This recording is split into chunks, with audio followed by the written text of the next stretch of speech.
Welcome back to the DFS Sweatshop. I am your host, the DFS Jerusalem, and you can follow me, of course, on Twitter at DFS Jerusalem.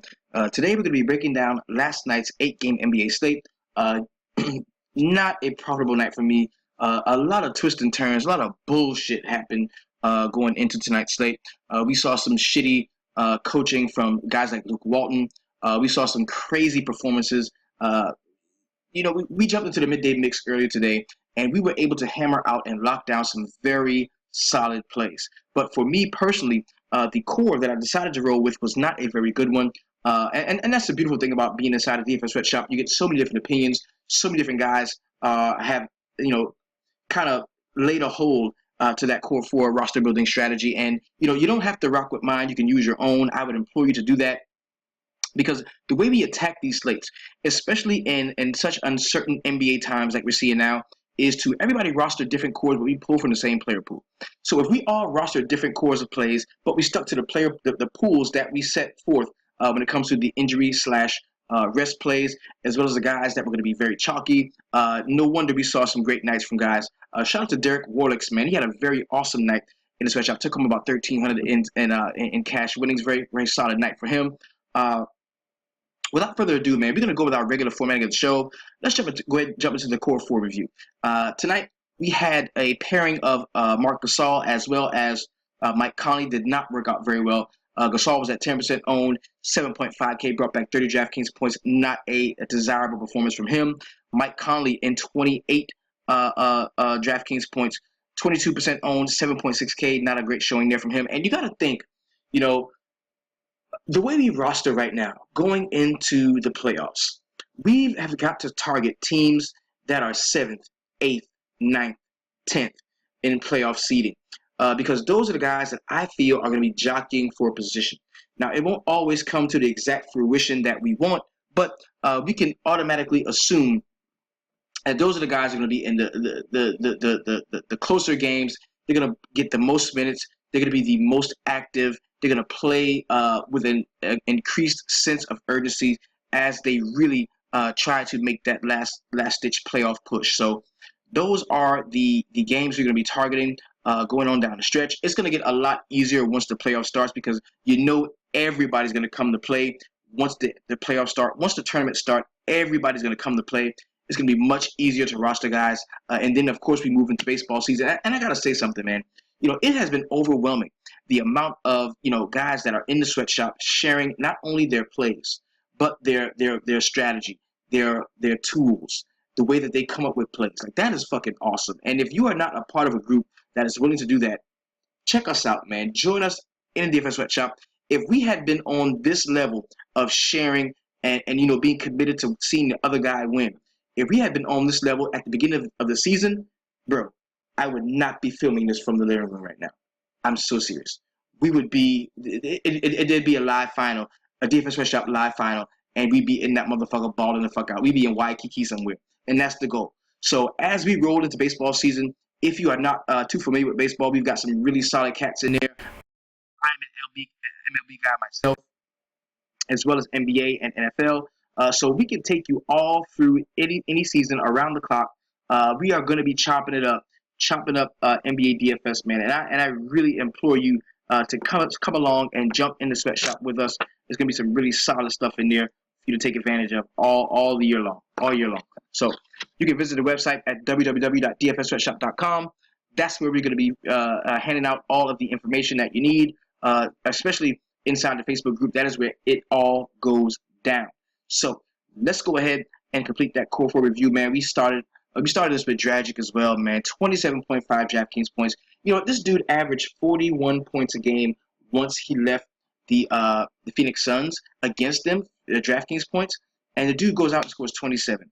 Like, how the fuck do you decide at the point where we need you the most to go out at 20% owned, 8.1K, the highest price you've been in quite some time, and lay a fucking egg, 27.5 DraftKings points? Harrison Barnes, 10% owned, was in position to score and really help us out in our lineups. Those of you that did roster him, man, 15 DraftKings points. Horrible showing for you. Harrison Barnes, 6.3K. You suck. Very shitty game we saw from you. So now let's go ahead and jump into the feature for plays of the night. These are the 4 most talked about, tweeted about guys in the DFS Stretch Shop, in the Facebook VIP, and as well as on Twitter. We're going to start with a who dat, scoring all them points over there, play tonight. And this is a guy that if you were in the midday mix, the very first thing we talked about was stacking the Chicago Bulls. We knew that this team is fighting for its playoff life. We were going to see a solid game from Jimmy Butler. We liked Robin Lopez, even though him and Ibaka got into a little brouhaha and ended up being ejected from the game. He still was ejected the game at 6x value. And we also talked about Rajon Rondo, man. I loved him. He jumped off of the page for me. The one thing that I've noticed in watching games, DeMar DeRozan is one of my favorite players, which leads me, and Kyle Lowry actually, which lead me to watch a lot of Toronto Raptors game tape. And Corey Joseph, man, he is very slow, moving side to side when he's up against a guy that has a very quick first step. And that is the one thing that Rajon Rondo still has in his repertoire. He has a very quick first step. If you can't stay with Rajon past that first step, he's going to get by you, and he's going to make plays once he's in the open court, past the elbow and getting into the lane. And he was able to really capitalize on Kojo being so slow, moving from side to side. And at 5.7K, he went out and dropped 50 DraftKings points, was 7% owned. He was a player that we definitely highlighted inside the midday mix. And if you were there, you heard it. I hope you got him into your lineups. He is the who dat, scoring all them points over there, player of the night. The next guy I'm going to talk about is going to be how did I miss that play? Now, I was on Dragic. And usually, whenever I like a point guard that much as I liked him, I automatically like the guy who he correlates the most with. And that was Hassan Whiteside. 15% ownership, so he was in position, 8.5K, not a bad price on him. He goes out and scores 52.5 DraftKings points. That was an awesome game we saw from Hassan Whiteside. How the fuck did I miss that? Did not have him in any lineup, had a ton of Goran Dragic, fell in love with the Phoenix narrative, and it totally did not pan out. Should have gotten way more Whiteside than I had, and that's why tonight you, Hassan, are the how did I miss that play of the night. The next guy I'm going to talk about is the heat check play tonight. This can only go to one cat. 9% owned. Okay, let that sink in. This dude was 9% owned. 9.3K on DraftKings in salary. I believe about 8.8 on FanDuel. Went out and scored 78.25 DraftKings points. We have got to respect how great Boogie can be, man. If he's DeMarcus Cousins, you know, we can roster him. We can't roster Boogie because Boogie gets ejected. Boogie gets technicals. Boogie hurts his team. But DeMarcus Cousins goes out and fucking balls. And that's what he did tonight. That's who showed up tonight in most of your lineups. It's going to be DeMarcus Cousins.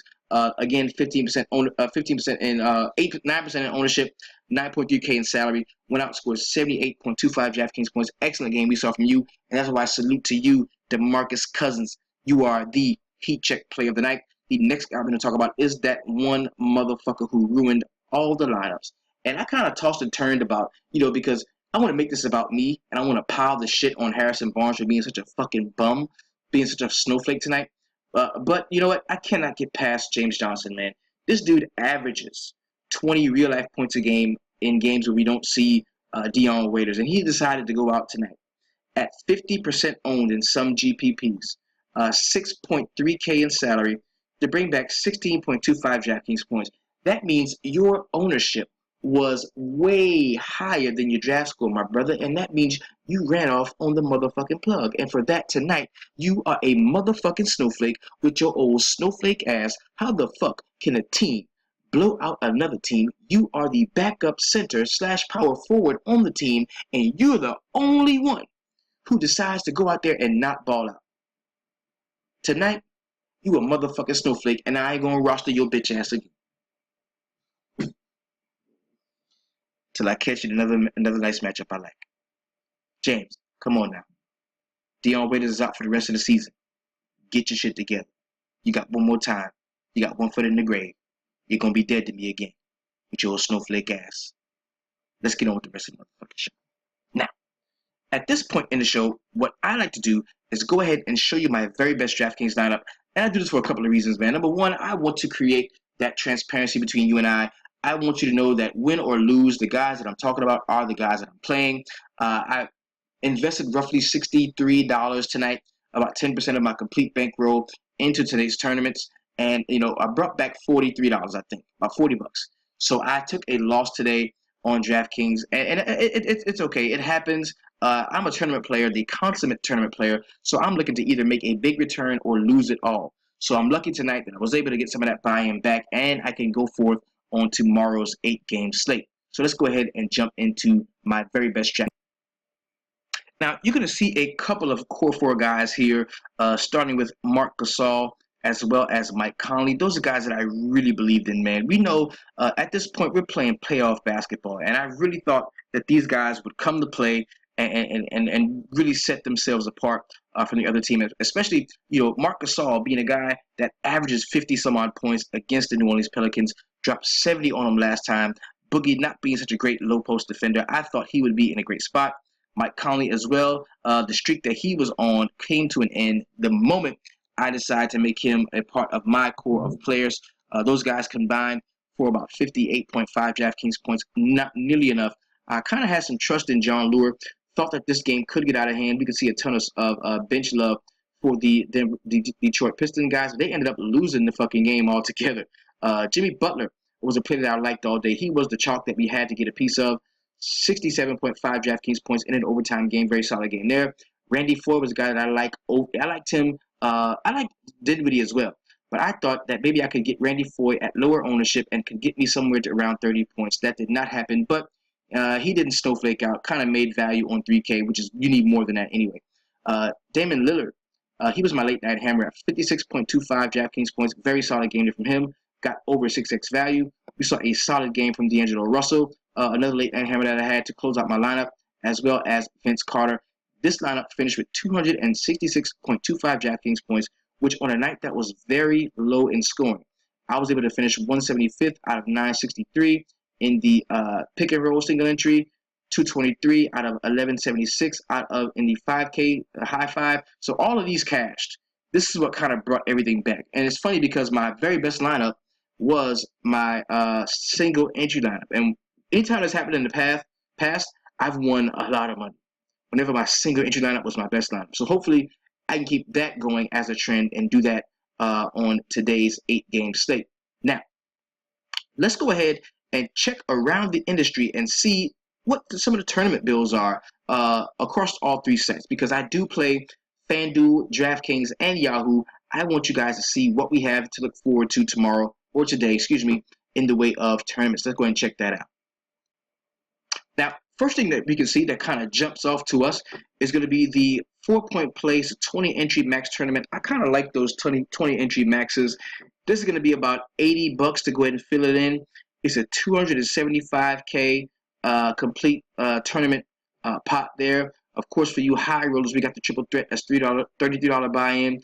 We've got the 2 entry max is a $1,500 for you mega high rollers. We got another crazy 8s. It's a little lower in price at 50K in total prizes. $8 buy-in there. We've got some pretty solid stuff on the slate, man. Of course, you could always jump into the 3 entry $20 tournament. That's a 25K total pot there. We've got the pick and roll single entry. Get into these single entries, bro. The pick and roll single. This is what saved my night from being a complete bust. The pick and roll single entry we have here. Also, you've got, let's go ahead and check it out, total prices. Okay. Yeah, you've got the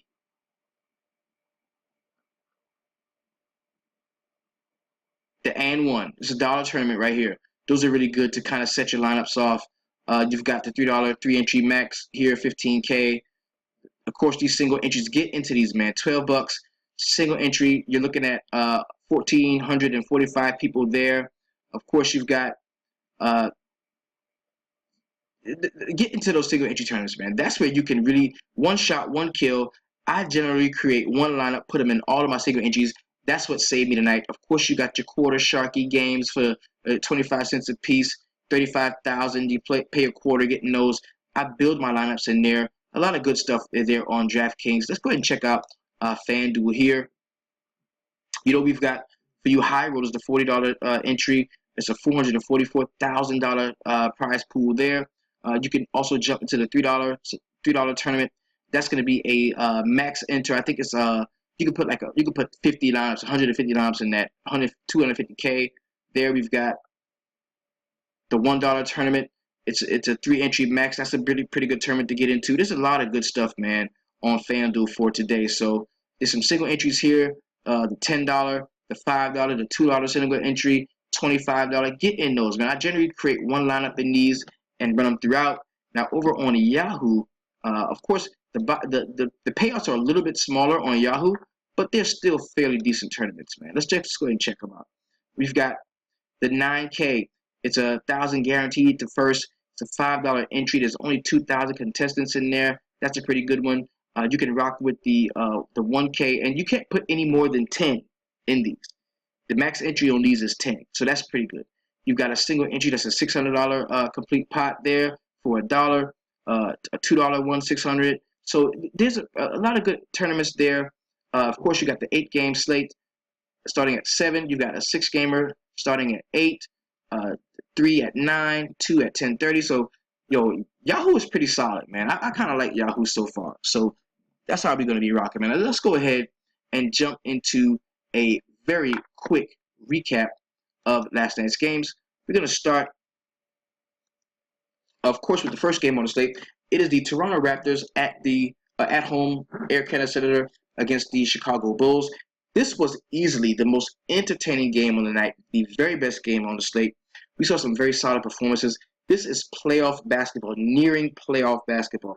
Let's go ahead and start with a guy who really destroyed some of my lineups. I liked Nikola Mirotic, man. And in 25 minutes, he played horribly. 8 points, 2 boards, 2 assists, while shooting 33% from the field.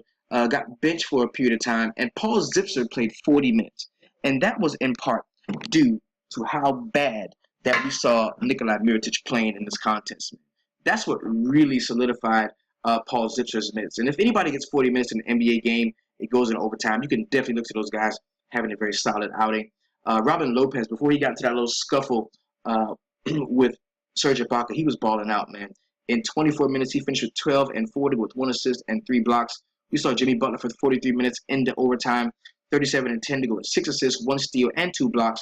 And Rajon Rondo had 24 and 5 to go with 8 assists and 4 steals while shooting 56% from the field, hit 4 of 7 3-point shots.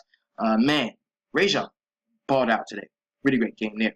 On the Toronto Raptors side, we saw only 25 minutes of Serge Ibaka. Of course, remember he got into that little scuffle, 16 and 6 to go with 1 assist. Also shot 53% from the field, hit 2 of 3 3-point shots.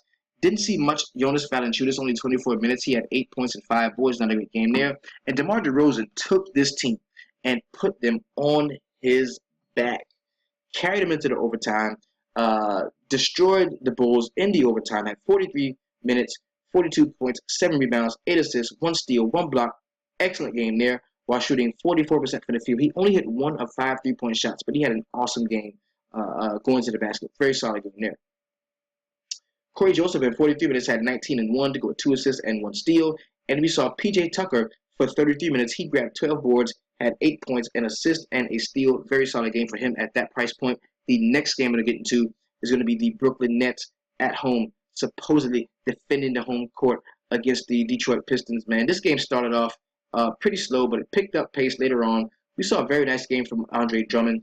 In 30 minutes, he had 13 and 17 to go with 2 assists, 1 steal, and 2 blocks. And at the first quarter, he had like 8 boards.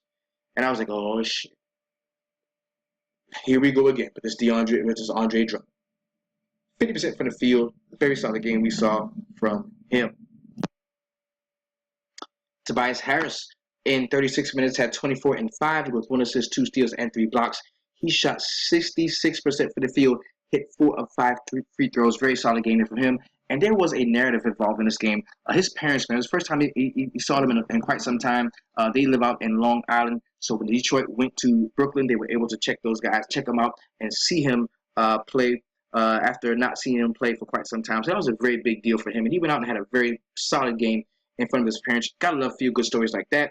Reggie Jackson, horrible game. In 20 minutes, he had 7 and 2 to go with 2 assists. And who picked up the slack? Nobody but Ish Smith.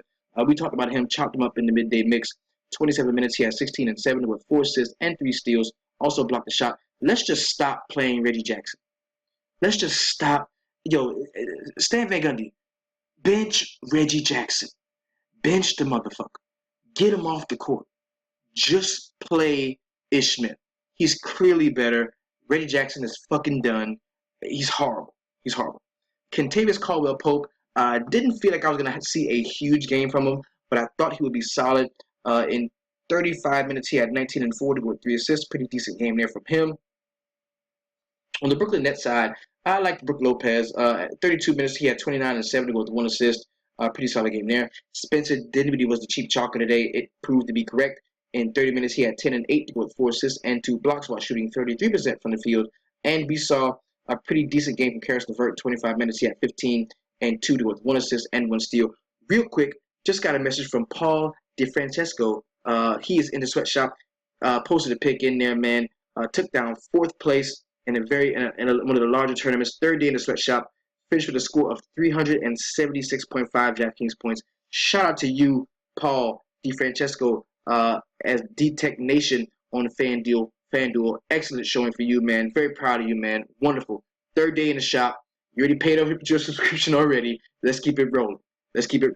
Don't give it all back. Stick to the bankroll management. Play 10%, no more than that on the very next slate that you jump into. KJ McDaniels in 20 minutes had 11 and 10 to go with 1 assist and 1 block. Didn't see much from anybody else except for Archie Goodwin. In 17 minutes, he had 10 and 5 to go with 3 assists and 2 block shots while shooting 50% from the field. Horrible game we saw from Trevor Booker, man. He only played 13 minutes. He had 2 and 5 to go with 2 assists. Bad game from him. Next game I'm going to talk about is the Miami Heat at home, defending the home court against the Phoenix Suns. And, if you told me, this game is going to blow up by 20-some-odd points, the first thing I'm thinking is, oh, shit, Goran Dragic had a game. No, he didn't. He didn't have a game at all. Starting on the Phoenix side, Marcus Chris was actually the play from this game, man. In 38 minutes, he had 24 and 7. Also had 2 steals while shooting 77% from the field. Alex Len, 12 and 11 to go with 4 blocks. We chopped him up at length in the midday mix. It kind of helped us, the fact that Allen Williams was ruled out right after lock, but I just liked the spot that Alex Len was in. He ended up playing almost all of the center minutes. Him and Marcus Chris kind of split those somewhat. And in 35 minutes, he did ball out. Devin Booker, 11 and 4 to go with 5 assists and 1 steal. Not a great game there. Leandro Barbosa, 13 and 1 to go with 1 assist in his 17 minutes over the bench. And didn't see much from anybody else. Tyler Ulis, in 42 minutes, this dude played 42 minutes, had 9 points, 3 rebounds, and 6 assists. Also had 1 steal. Horrible game there from him. And he was just not rosterable for me. I just couldn't roster him on DraftKings. He was just too highly priced. On the Miami Heat side, we just talked about Goran Dragic in 28 minutes. He had 16 and 4 to go with 2 assists and 2 steals. Bad game there at that price point. Good game from Hassan Whiteside, man. How did I miss that play tonight? In 31 minutes, he had 23 and 14 to go with 1 assist, 3 steals, and 2 blocks. Saw a decent one from Wayne Ellington, another guy to be chopped up in the sweatshop. 11 points, 1 board, 2 assists, and 1 steal. Shot 50% from the field, hit 3 of 6 3-point shots. Josh Richardson, in 35 minutes, had 14 and 2 to go with 2 assists, 1 block while shooting 46% from the field. The next game I'm going to get into is going to be the New Orleans Pelicans at home against the Memphis Grizzlies. This was probably the lowest scoring point total on the slate. Horrible, man. Horrible. Now, it comes out after lock that, AD is sick. He's been sick all day. He was actually questionable, but we never told anybody he was questionable. Well, if we had known that AD was it was a possibility he wasn't going to play, don't you think that would have put us on Boogie some? That's why most of us missed Boogie, because we had no idea that, Anthony Davis had been dealing with this illness. And that kind of sucks, man. It's like they're withholding information from us in some respects, man. Not too much to talk about on the Memphis side. Mike Conley led the team in scoring in 31 minutes. He had 16 and 6 to go with 3 assists. Zach Randolph came off the bench and grabbed 10 boards, also had an assist and 4 points in his 19 minutes. He shot 18% from the field, 2 of 11. Horrible game there from him. Marcus Gasol, 10 and 8 to go with 4 assists and 2 steals, also blocked the shot, but he got roasted by Boogie. Boogie destroyed him in this game. Jermichael Green in 18 minutes had 12 and 2 to go with 2 assists. Not a great game there from him. On the New Orleans Pelicans side, did not see much from Anthony Davis. 19 and 13 was good, but he was hurt, and you could tell. Well, he was sick, and you could tell that he didn't feel like himself. Didn't play a great game, but he did lead the team in minutes. And Boogie Cousins in 36 minutes had 41 and 17, 2 assists, 2 steals, 3 block shots, shot 51% from the field. The crazy thing is he hit 5 of 9 3-point shots and got to the free throw line 9 times, converted 8 of those tries into points. Very solid game there from Boogie. Drew Holiday in 40 minutes had 11 and 3 to go with 6 assists, 1 steal, shooting 29% from the field. Very horrible shooting game there for him. Next game we're talking about is the Dallas Mavericks at home against the Golden State Warriors. We really thought, this game had a possibility to stay fairly close, but man, it got away from the Dallas Mavericks very quick. Pat McCaw in 29 minutes had 10 and 3 to go with 2 assists and 1 steal. Klay Thompson led all of the Golden State guys in scoring with 23 points, 3 boards, 3 assists, and 3 steals, while shooting 60% from the field, going 5 of 8 from behind the arc. And Steph Curry in 29 minutes had 17 and 5 to go with 9 assists and 2 steals. He took kind of a nick in this game, so be careful about the next time these guys play. They could be resting some guys. Ian Clark led all of the guys off of the bench in scoring. In 28 minutes, he had 18 and 4 to go with 1 steal. Pretty solid game there from him. Didn't see much from Draymond Green. 7 and 7 to go with 8 assists while shooting 33% from the field. Not a great game there from him. We only saw 14 minutes of Jaja. He had 6 and 6. Not a good game there. On the Dallas Mavericks side, Dirk Nowitzki was probably one of the better players from this game. 16 and 9 to go with 1 assist. We saw Lil Bruff for 27 minutes. He had 10 and 3 to go with 4 assists and 1 steal. Pretty solid game there. Nerlens Noel only played 17 minutes, but he did grab 7 rebounds, blocked the shot, and had 14 points off of the bench. Horrible game from Harrison Barnes. Only scored 5 points, going 2 of 10 from the field for 20%. Horrible. 4 boards, 2 assists, and 1 steal. Not a great game there. The next game I'm going to talk about is the Minnesota Timberwolves at home against the San Antonio Spurs. This game was a lot more competitive than some people thought it was going to be. We should have just went ahead and stuck Cat and Rubio into our lineups. Didn't see much from Kawhi Leonard in 30 minutes. He had 22 and 3 to go with 4 assists, 3 steals, and 1 block. We saw a monster game from LaMarcus Aldridge at that price point. He played 38 minutes, led the team in those, had 26 points, 5 boards, 3 assists, 2 steals, and 2 blocks while shooting 50% from the field. Very solid game there. Tony Parker played 27 minutes and had 2 points and 5 assists to go with 2 steals.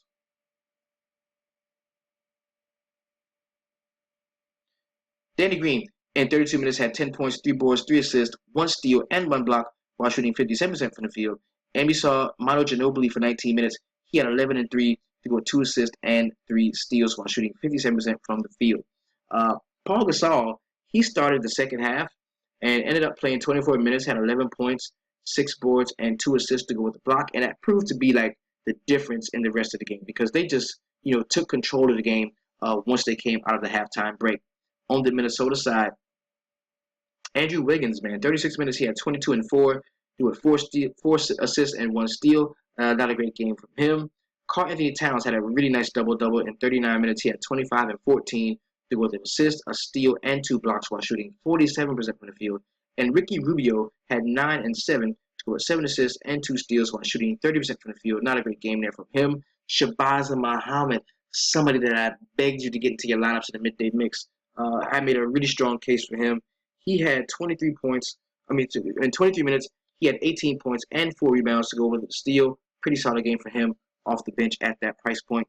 The next game we're going to talk about is the Portland Trail Blazers at home against the Milwaukee Bucks. Yet another low point total. But like Rudy told us, man, in the sweatshop, man, in those low point totals, you just can target the studs. Low point totals target the studs. You don't have to fade low point totals. We use the point totals to see who we're going to target, not if we're going to target them or not. So you can't run. You don't have to run from a game just because the implied point total is lower than you would like it to be. All that does is give you a look at where you should roster. Because if it's a low point total game, that means go to the studs. If it's a higher point total game, that means you can use combinations of studs or you can look to the bench in some spots. Because if a game, is way above 200, that means, the studs are going to get theirs, but it means that there's some points going to be left over for some guys off of the bench. Whether it's in scrub love for the team that is the underdog, that is a losing team, or whether it's in, kind of scrub love for the team that is winning once the game blows out. So, Chris Middleton, a guy that I really liked, he was in our advanced sheets. In 32 minutes, he had 26 points, led the team in scoring, 3 boards, 3 assists, 3 steals, and 1 block while shooting 50% from the field. He hit all 3 of his 3-point shots. Giannis Antetokounmpo in 36 minutes didn't have a really great game. 22 and 8 to go 3 assists, 1 steal, and 2 blocks. He shot 38% from the field. Thon Maker played 2 minutes. Why the fuck are you starting this dude? He played 2 minutes and 47 seconds. Did not do shit. No rebounds, no field goal attempts, no field goals, no free throws, no nothing. Just did not even fucking play. Did he get a foul? He got a foul. Thon Maker got a fucking foul. I hate Jason Kidd, bro. Jason Kidd is the worst coach in the history of American professional sports. I hate the fact that this dude is in control of such awesome talent when it comes to Giannis and, Chris Middleton and, Jabari Parker. I hate the fact that he controls this much. Greg Monroe, 22 minutes off of the bench, had 9 and 9 to go with 2 assists on the block. Not a great game for most of the Milwaukee Bucks players. On the Portland side, the only guy that really blew up, Nurkic had a pretty good game, 11 and 14 to go with 1 assist, 2 steals, and 2 blocks. But Dame Lillard, man, he is on another level right now. In 39 minutes, he had 31 points, 5 rebounds, 7 assists, and 4 steals. Allen Crabbe, off of the bench in 31 minutes, had 11 and 5 to go with 1 assist, 1 steal, and 1 block. Didn't see a great game from CJ McCollum in 36 minutes. He had 21 and 2 to go with 2 assists. Also had 2 boards in there. 9 for 17 from the field for 52%. Not great. Evan Turner played 18 minutes, got 1 rebound. Horrible performance. Tonight was Snowflake Central, bro. The highest point total game on the night was the LA Clippers and the LA Lakers, and this was a very lopsided victory. And this is a prime example where studs get theirs, and you get some scoring off of the bench, because on the LA Clippers side, we saw a masterful performance in 25 minutes from Chris Paul, 27 points, 8 boards, 4 assists, 1 steal, and got it out of the way. He got his and got out of the way. They won this game by 24 points. It was horrible. A massacre. Blake Griffin in 25 minutes had 12 and 3 to go with 8 assists. Pretty solid game, but just didn't see the minutes from him. DeAndre Jordan had a double-double in 23 minutes, 12 and 11 to go with 1 assist and 2 blocks. Of course, these guys just did not see the minutes. Austin Rivers, a guy that we chopped up in the mix, played 31 minutes, had 18 and 4 to go with 4 assists. And Maurice Space in 18 minutes had 10 and 7 to go with 1 assist there. Jamal Crawford scored 15 points. Also had 2 rebounds and 3 assists to go with the steal. Pretty solid game there from him. And JJ Redick, he led the team in scoring, man. And he popped up in a lot of my models earlier, and that's why I had him in some lineups. In 17 minutes, that's all it took. He had 4 or 5 3-point shots. Had 24 points, 3 rebounds, and 1 steal while shooting 7 for 9 from the field. That is 77%. Very solid game there. On the LA Lakers side, the guy that really helped me the most, aside from big game Dame, to retrieve some of my buy-in back, was one of the late night hammers in this game, man. It was D'Angelo Russell. In 36 minutes, he had 18 and 2 to go with 5 assists, 3 steals while shooting 46% from the field. And you know what? Luke Walton is a fucking idiot, because he benched them the whole starting 5 in the second half, rolled out some bums. He already quit. He tanked. And we can look forward to that for the Lakers for the rest of the season. These guys will be tanking. Brandon Ingram played 40 minutes, had 21 points, 5 boards, 3 assists, and 2 steals. And I can go out and say that is the only guy that I feel whose minutes is completely solidified in this LA Laker rotation, because they want to see what they have in them. And it's our job as DFS players to be able to gauge how much we're going to see some of these young guys, because we're going to need them as we go into the playoffs to really have profitable evenings. So, Julius Randle in 30 minutes had 19 and 7 with 3 assists, 1 steal, and 1 block. Pretty solid game there. Ivica Zubac had a nice game in 35 minutes, 17 and 7 with 3 assists, 1 steal, and 1 block, and did not see much else of anything. Clarkson, horrible game. 36 minutes, he had 5 points, 3 boards, 5 assists, while shooting 1 for 9 from the field. That's 11%. Horrible game there. Now that we've recapped last night's NBA games, we're going to take a look ahead towards today's 8-game slate. We've got a couple of games that stand out to me. Of course, Charlotte is going to Orlando. You can use that at your own risk. Both of these teams are not squarely deeply in playoff contention. So you've got the Pacers at Boston. Both of those teams are still jockeying for playoff position. You've got Detroit and Chicago. That's another game with playoff implications. You've got Philadelphia 76ers at the Oklahoma City Thunder.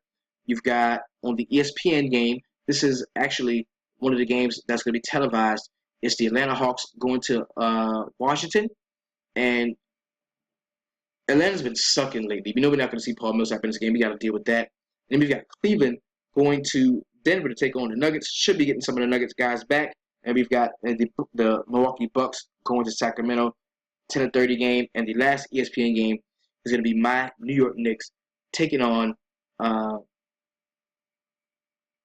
the Utah Jazz as a late night hammer game. Heads up, Melo says he needs rest, so we won't want to be fucking with that too much. So let's go ahead and jump into a very quick player pricing, and then we can go ahead and chop up the slate. Now, first thing I'm going to say is ask and ye shall receive. We've got a really solid 8-game slate. That is my most comfort. I find the most comfort in 8-game slates. I just love, getting, that amount of games on the slate. I love 8 games, man. That's where I live, bro. So we're going to hop into those 8 games. But I want you to take a look around because we've got a 4-game turbo that starts at 7:30. I love the fact that there's a 4-game turbo. That's going to give us a solid amount of options to go in there and stack some shit because we know right now, playoff basketball, hopefully we've got 4 playoff teams that really want to jockey for position. We can take advantage of those.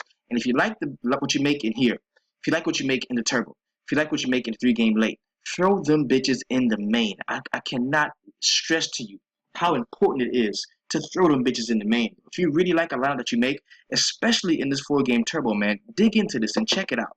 I want you to see what it is. I want you to see what it's working with. Get in there and throw some lineups into the main. I can't stress that enough to you, man. It's very beneficial. So let's go ahead and jump into that player pricing. We're going to make this just a little bit bigger so that we can take advantage of this here. Okay. Here we go. Now, right here. First thing that's jumping off to us, we're going to go ahead and go to all. Make sure we get everybody. Okay. We've got the Philadelphia 76ers going to Oklahoma City to take on the Thunder. Okay. Russell Westbrook, 13.1K. 8-game slate. What are we going to do with that? I like him. I think Russ is on a mission.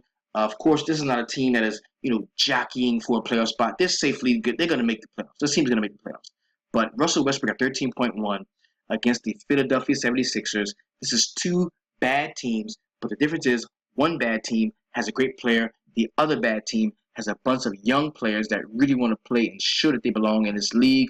I think we can see a very solid run for Russell Westbrook. I have no issue with rostering him tomorrow. As a matter of fact, I am going to go ahead and highlight. See, what I do now while I'm doing this is I'm making my personal player pool while I'm doing this. The guys that I'm talking about are the guys that I'm playing.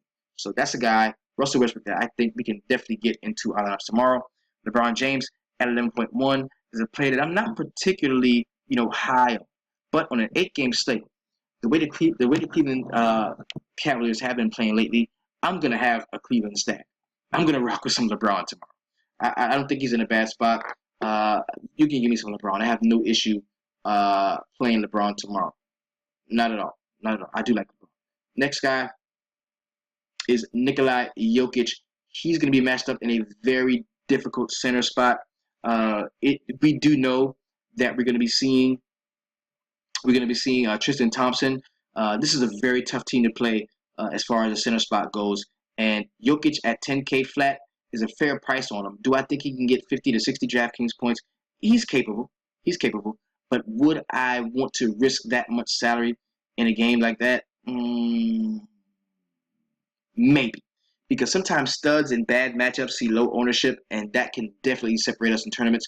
So I do think that we might be able to take a look at Nikola Jokic tomorrow, matched up against Tristan Thompson. I'm not gonna rule that out. Not at all. I'm not gonna rule that out. Not at all. Next we have John Wall at 9.3K. The price is down some, and you get a guy this good, this cheap, you might want to take advantage of it. The only negative is that they're playing against the Atlanta Hawks, and the Atlanta Hawks suck, especially without Paul Millsap. So I'm not sure if I would want to fuck with John Wall tomorrow. Giannis Antetokounmpo at 9.2. This is the very same situation. Both of these teams not really playing for much. Don't want to roster Giannis tomorrow. Jimmy Butler, 8.9. Yes. Give me some Jimmy. They're on a back-to-back. He played a ton of minutes last night. That is my only trepidation with rostering Jimmy Butler. But I think now that they're making their playoff push, we can definitely look to him. Next guy we're talking about is going to be the homie Kyrie Irving. Love the spot that he's in. Very plus matchup. We know Denver gives it up to the point guards. I think that he is the second building block in a Cleveland stack. You can rock with him tomorrow. Paul George plus matchup there for me against the Boston Celtics. Even though it's going to be against matchup against Jay Crowder, I still think that Paul George can be, a very. I think he's going to do more in the way of rebounding in this game. So I do like him at 8.3K. He's somebody that we definitely can look to and add to our initial player pool. So I don't have a problem at all with rostering Paul George. Next guy we're talking about is going to be Isaiah Thomas at 8.1K. No, I'm good. Isaiah's got to be priced down for me to rock with him. He got to be priced down. Kemba Walker is away from the Beehive. Therefore, I do not think that's a super solid play I will be rostering there. Andre Drummond, yes. I love Andre Drummond tomorrow. First look on that one, I think we can definitely look to Andre Drummond tomorrow. That's a 199-point total. They're projected to win the game and score 100 points. You can give me some Andre Drummond, not a problem. He's not going to see Brook Lopez tomorrow. Brook Lopez is probably going to be suspended for tomorrow's game after you got into that scuffle, so I don't have a problem there. Nikolai Vucevic is another play that I kind of like. We can target the Charlotte Hornets rebound in the basketball, and Vucevic is not like a boss defender, but they're so bad defending or rebounding that you can just look to him, man. You can definitely look to him. Kevin Love, 7.8K. That is a very low price point for a guy that could easily go out and smash. So I think that would definitely be the completion to our Cleveland stack. I have no issue with rostering Kevin Love. I like him in the spot that he's in. The negative DVP ranking that you see right here is something people are going to use to not roster him, but you can look to him, definitely. Rudy Gobert, 7.7. He's priced up some, but against my New York Knicks, man, late night hammer if you need him. They're projected to win this game by 10.5 points. I think a lot of that has to do with the New York Knicks not shooting the ball well and Gobert getting a lot of rebounds. He's the one guy that I definitely would roster from this game. Not the one, but he's one of the guys that I do like. Dario Saric at 7.6. That's a play that I think we can look to in the Oklahoma City Thunder game. If this game stays close by any stretch, I think it's because Saric has a fairly decent game. So he's a player pool add, definitely. Will Barton, 7.5, priced up a little bit in a plus matchup, it says, against the Cleveland Cavaliers, but I just can't roster him at 7.6K, 7.5. I know he went out and balled last time, but just for me, once Will Barton hits above 7K, I can't play. You can, but I can't. I have standards and I have rules. I can't play. Elfrid Payton at the Hornets, 7.5K. Don't let that DVP fool you, man. You can look at Elfrid Payton tomorrow. I don't see him being a horrible play, especially in a close game against the Hornets. Vucevic being somebody of interest already. I don't know how well they correlate. Don't think they correlate very well together. But if you don't want to take Vucevic, but you want exposure to this game, I think Elfrid Payton is a place that you can go to get there. Give me some Gordon Hayward tomorrow, 7.4K. That looks like another stackable offense that we can rock with. Gordon Hayward in a very plus matchup, probably going to be seeing Carmelo Anthony defense. Carmelo already has stated that he is ready to rest this season, so we don't have to worry about him going out and playing any better defense than he already does, which is no defense at all. He's not an issue at all rostering him. Dwight Howard at 7K, not a play that I'm particularly interested in. I do like Dennis Schroeder at 7.1. I think that we can look to Robert Covington at 7.3. Even though he's going to be in a tough matchup in some spots against either Roberson or Depot, I think, if this team keeps it close, man, it's because, guys like him have solid games.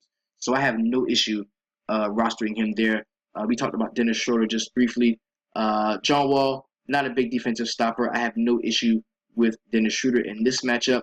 The game probably is going to get away from him. It's a -7. The Washington Wizards are giving up 7 points in this game. So 103 points are supposed to be scored on the Atlanta side, and we've got an over-under of 214.5. I don't have an issue with that at all.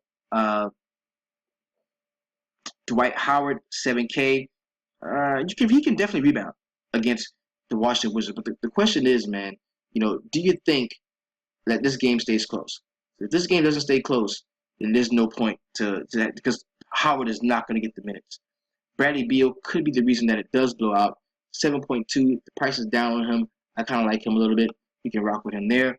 Nick Batum, yes, give me some of that Nick Batum. Price is down to 6.9K. Very plus matchup.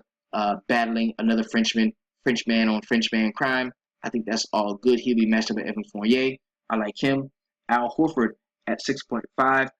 We can definitely attack Indiana on the boards, man. And if you like Al Horford tomorrow, I can't fault you at all. This is a 208.5 point total with the Boston Celtics giving up 8 points. I think a lot of that has to do with Horford being able to score out in transition. He's against the 25th ranked DVP, the true DVP, so I have no issue rocking with Horford right there. Jeff Teague, we know Isaiah Thomas, one of the worst point guards in the league when it comes to on-the-ball defense. And if you play Jeff Teague tomorrow, I think that can put you in a solid spot at 6.5. I kind of like him. Vic Oladipo is priced at 6.4. Yes, he can be a solid play. He can be a solid play. And if you're looking to stack Oklahoma City, I see no issue with rocking, Depot as well as Russell Westbrook. So we can go ahead and pencil him in as a part of our initial player pool. I like him as well. Marvin Williams. I'm tired of telling you not to play Marvin Williams. I have been telling you, and my bad, to not play Marvin Williams, or that I couldn't play Marvin Williams for the last 5 games, and this dude continues to smash. So what I'm going to do, I'm not going to fuck up your mojo. I'm not going to play Marvin Williams tomorrow, but you are more than welcome to, because the minute I play this motherfucker, he's going to snowflake out. George Hill at 6.4K, no issue with playing George Hill tomorrow. The only thing, and at this point, man, we've got to ignore point totals. I mean, not completely ignore them, but we use them for different things. Point totals in the middle of the season tell us who specifically is going to be scoring points. But now point totals tell us which games to have the most invested in. Point totals right now aren't telling us exactly who it's going to be, because you don't know who's taking off. You don't know who's like, man, I'm ready for this season to be over.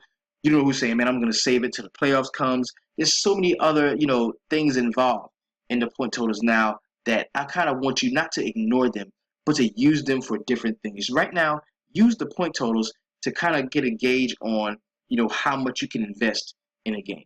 Not just, who you want to play. But if you want to get into a team's bench, if the total is well over 200, that tells you can roster some bench guys. The total is under 200, that tells you only roster the studs. That's what I want you to focus on right now. Gary Harris, price up 6.3. He was just 6.1. You can attack the Cleveland Cavaliers at that shooting guard position, but Gary Harris is such a young player, man. I'm not sure that he is ready for the mind game that is playing against a guy like LeBron James. It's a nice point total on this. 229 points. So that means we can look to some bench guys in this game. And I don't know if I just want to fuck with Gary Harris tomorrow. I probably, the price is up a little bit on him. He's been averaging well over 30 minutes over the last few games, but it's going to be tougher than that 26th ranked DVP tells you. Wilson Chandler probably does play tomorrow. If he does, the price is at 6.3K. Coming back first game off an injury, I don't want any of that. Rashawn Holmes is priced all the way up at 6.2K. It says the 29th ranked DVP, but bro, he's going to be going up. If we don't see Okafor when he starts at center, he's going to be going up against Steven Adams. No, I'm good. I don't want that. I'm not playing that. Mason Plumlee at 6.2. He plays power forward, so he's going to be matched up a lot with Kevin Love in this game.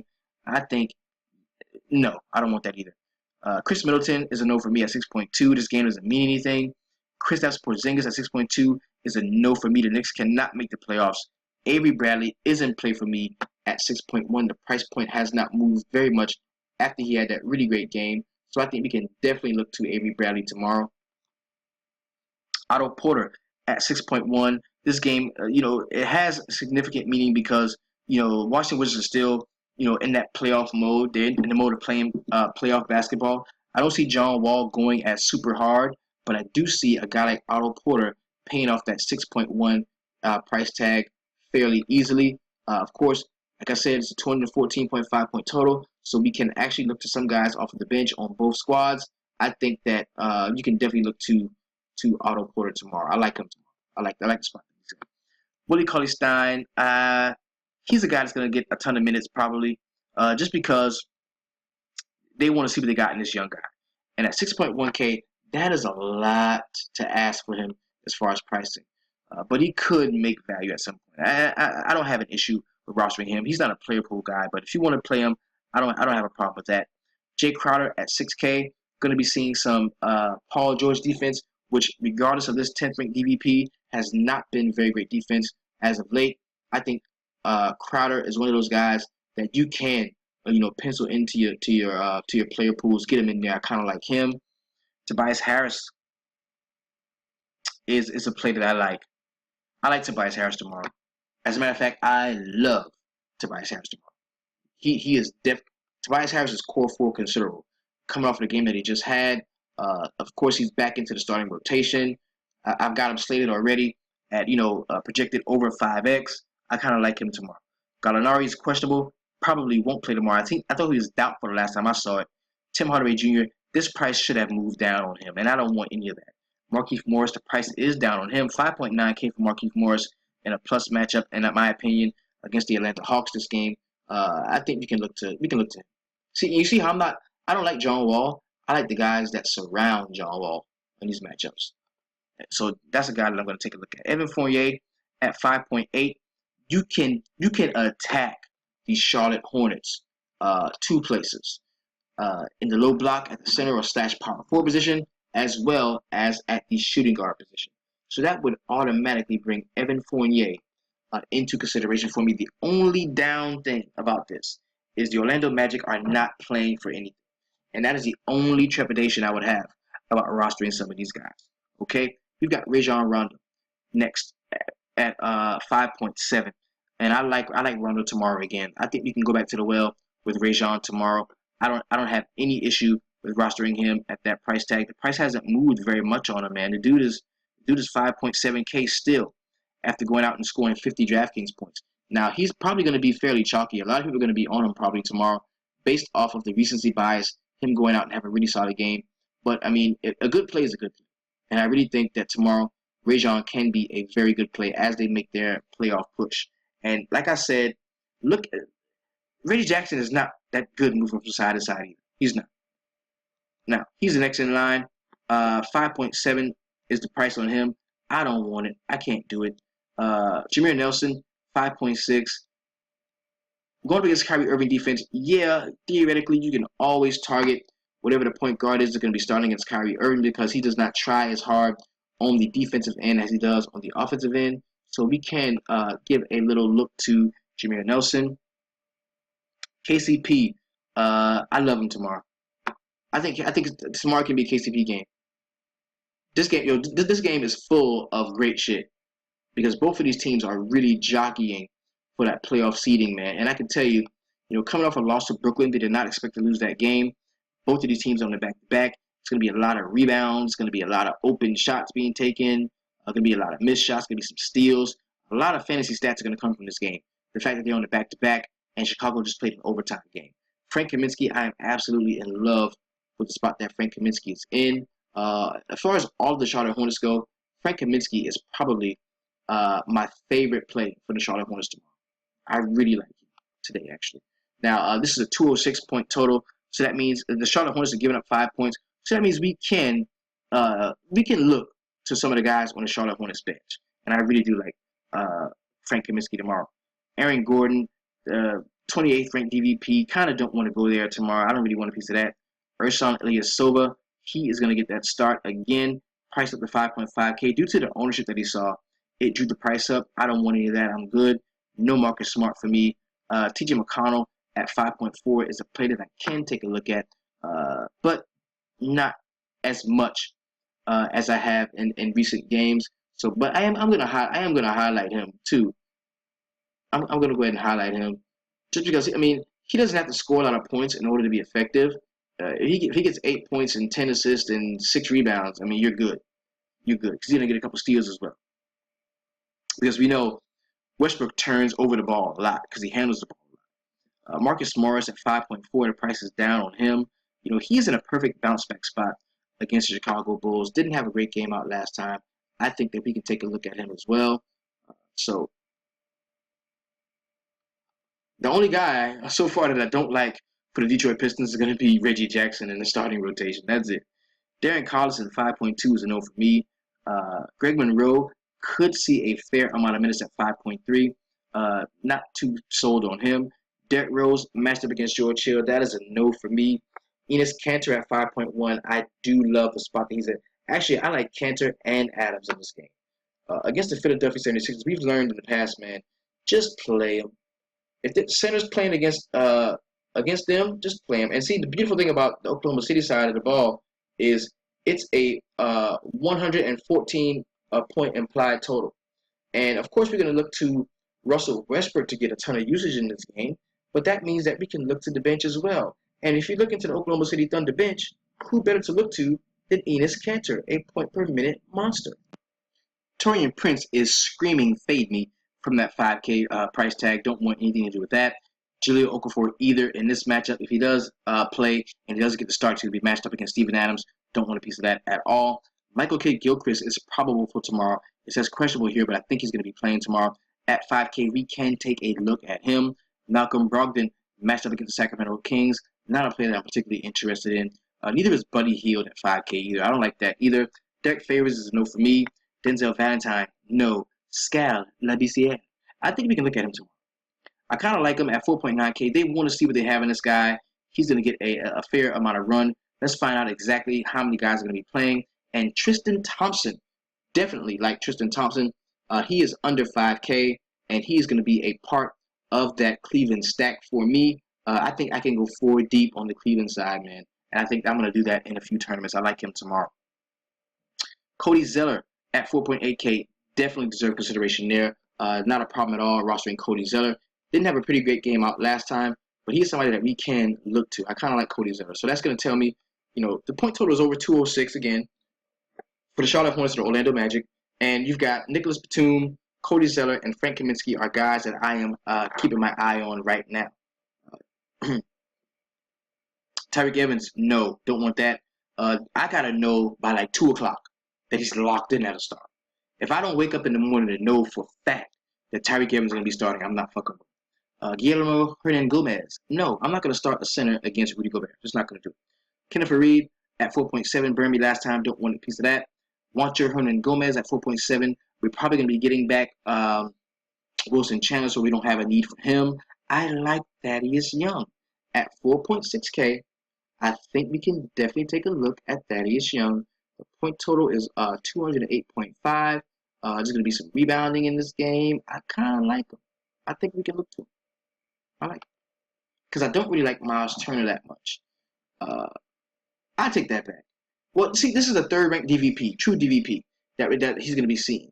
And I think if anybody, a lot of times we attack Boston rebounding, but we do it with the center, and we should be doing it with the power forward. And that's Thaddeus Young. That's where I'll be going if I want to roster a center, a rebounder against the Boston Celtics. Darren Williams may not play tomorrow at 4.6K. Don't want a piece of that anyway.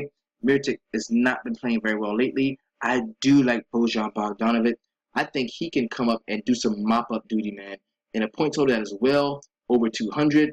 I think Bojan is a very solid play at 4.6K, like that. Gortat is down at 4.6. And this dude hasn't been seeing any minutes. He had like 15 minutes the last time. They're spreading the minutes around the center spot, even though they only have 2 true centers on the roster. That just goes to show you how much they do not like Marcin Gortat. Terrence Ross is a no for me. Joe Ingles, we know we're not going to see Rodney Hood. You can definitely look to him. Jamal Murray at 4.5. I kind of like Jamal Murray tomorrow. I kind of like Jamal Murray because if the game gets out of hand, we're going to see Jamal Murray. If the game stays close, we're going to see just enough of Jamal Murray for him to make an impact. And this is a 229 point total. So I'm not afraid to roster on the bench when it comes to those huge point totals because the spread is only 4. Like Cleveland has given up 4 points in Denver in a 229 point total. So I think that we can look at some guys on the bench easily. Bismack Biyombo at 4.5. He will only be in play for me if we find out that we're not going to see Nikola Vucevic, that Achilles he's been dealing with, but he looks good to go. So Taj Gibson is 4.4, a player I kind of like there. We can look at Taj Gibson, especially if we are planning on stacking some Oklahoma City. I don't have a problem if you get Taj Gibson in there. He's one of the starters too. J.R. Smith could have a decent game. J.R. Smith could be in line for a solid game, uh, especially if Darren Williams doesn't play and you're going to have to see more minutes for guys in the backcourt. J.R. Smith is he's an incredibly volatile play. Like, he's not a person that I want you to build your lineups around, but he is somebody that you can look to. You can look to J.R. Smith in some spots. I don't have an issue with it. Mike Beasley's out. Thomas Avalosha, 4.3K. The price is up on him, 400 after having that very solid game. If he does get the start, and we know we're not going to see Kent Bazemore as well as Paul Millsap, that's a guy that you can look to get solid minutes and also some fairly decent production. He's not going to blow you away with scoring. He's not going to blow you away with rebounding. He's just going to do a ton of shit fairly decent and have a shot at making value that way. Ty Lawson at 4.3. If he makes it to the game without getting arrested, you can look to him. Rodney Hood at 4.3. If he does play tomorrow, I'm just sour on Rodney Hood right now. I can't play him. Ish Smith, 4.2. He had a really great game out last time. People are going to want to roster him again. I get that. I won't be in that number. John Lure is a no for me at 4.2. The point total is too low for me to rock with these cats off of the bench. I think the bulk of the scoring is going to come from the guys that actually start. Garrett Temple at 4.2 is not a player that I'm particularly interested in. I think Cabarro has really soured on folks, and the dude was around 3K, and his ownership was very high, so now it's at 4.1. I don't want any of that. I want no sauce. Robin Lopez probably will be suspended for tomorrow's game. Jason Smith is a no. I don't want to deal with that. Kelly Olynyk deserves consideration at 4K. I like him. Kelly Olynyk is a player that I think we can, grab a hold to. And while we're doing that, that's why I wanted to really take a look at the point total, because in a higher point total game like this is well over 200. I think that we can look to Kelly Olynyk. I think we can. Bench guy, gonna come and get solid minutes off of the bench, shoring up the bigs. Not an issue there. Andre Roberson, 4K, not a play that I think you have to run away from. If you get down to the last 4K and you need a small forward, and Andre Roberson is sitting right there, especially if you're a guy that's got some Westbrook and want to do some correlating, I don't have an issue with Roberson at all. Not going to be in my player pool, though. Kyle Korver is questionable, probably won't play tomorrow. Dwayne Wade is out, of course. Brandon Jennings, no for me. Kent Bazemore, we know he is out. Jeremy Lamb at 4K is a no for me. Courtney Lee, not a player that I'm particularly interested in. Neither is Joe Johnson. Amir Johnson is a no. Portis, no. Tony Snell, it's kind of interesting at 3.9K. So is Costa Koufos. I kind of like Costa Koufos because he's going to be seeing some solid minutes at the center spot.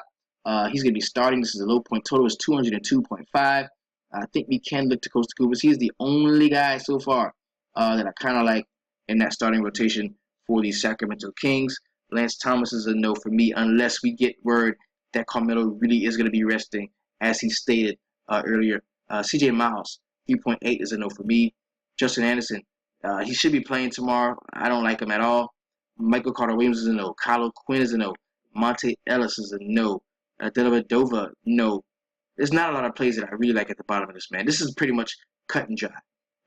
We've got a few games that actually mean something, a few games that we're actually going to target. There's no need to roster all over the place.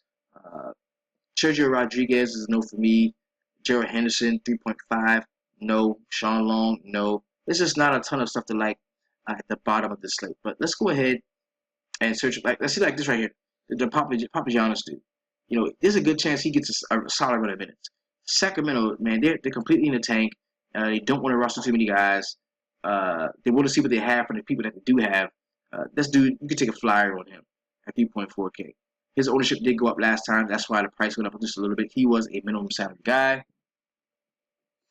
Anthony Tolliver, no. Dougie McBuckets, I kind of like Dougie McBuckets. I do. And we just talked about this being, one of those higher point total game, man. The point total is 218 points. And you're going to need to have those guys that can provide that bench scoring. And I think Dougie McBuckets can be one of those guys. Paul Zipser had a really solid game out. Going to see increased ownership at 3.1K. The point total is not high enough for me to roster a guy like Paul Zipser. I don't like him. I think the studs will perform and not him. Mike Muscala, no. Let's look and find a 3K play of the day. Justin Holiday kind of stands out to me because I think this game is going to get away from the New York Knicks. Alec Burks as well at 3.1 kind of stands out to me. I kind of like him. Gerald Green, no. Drebko. Al Jefferson at 3K. If you really want to attack the Indiana Pacers, the Boston Celtics remodeling the basketball, I think Al Jefferson can do that in a few different ways. I don't mind him. I don't mind Al Jefferson. Tyler Zeller, no, not a lot to like there. Not a lot to like. It's in the way of a 3K play. So, Samaj Kristen, Alex Abrines can be a 3K play we can look at. Especially if you got, your Oklahoma City stacks. Demontis Sabonis, Jeremy Grant can be a solid 3K play. Not a lot to love, man, in the way of 3K plays, man. So what we've done, man, we have gone over the feature four, the core four. We stepped into a very brief recap of last night's games. We've brought to you, a loose player pool building process as well, going through with some of those point totals. Very solid stuff that we've already outlined and laced up for you. This, of course, is your DFS Jerusalem. You can follow me on Twitter at DFS Jerusalem. Thank you so much for your support of the show. There's a myriad of ways you can support the show. You're doing that in the simplest form right now by giving me that voice on YouTube. But if you wanted to further support the show, the box over there, it says support the show. Go ahead and click that box. Let it take you wherever it has to take you so you can support the show. Also, you can support my personal PayPal at SimmonsMaurice95 at yahoo.com.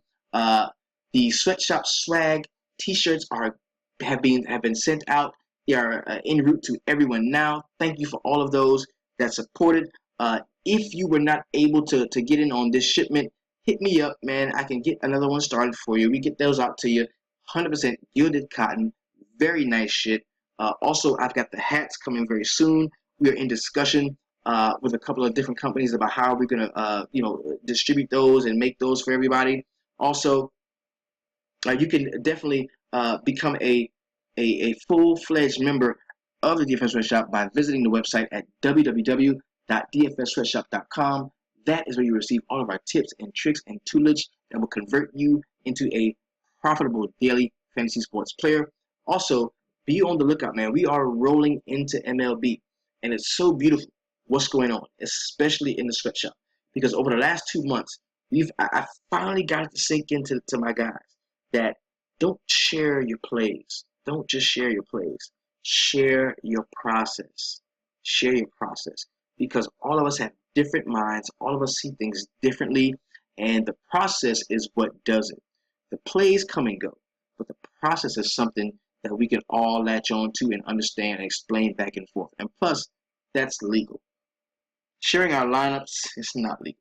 But sharing the process is perfectly legal. We can do that and still have a solid, clear conscience when it comes to this DFS thing. Unlike a lot of people that out there, they're doing this shit the wrong way. We do it the right way here in the sweatshop. Thank you so much. I have tremendous amount of love and respect and care for all of you. Go out at tonight and have a very profitable Tuesday. Let's keep it going. Have some solid showings in the sweatshop. I love to see that. Thank you all so much. And let's go out and keep it 300.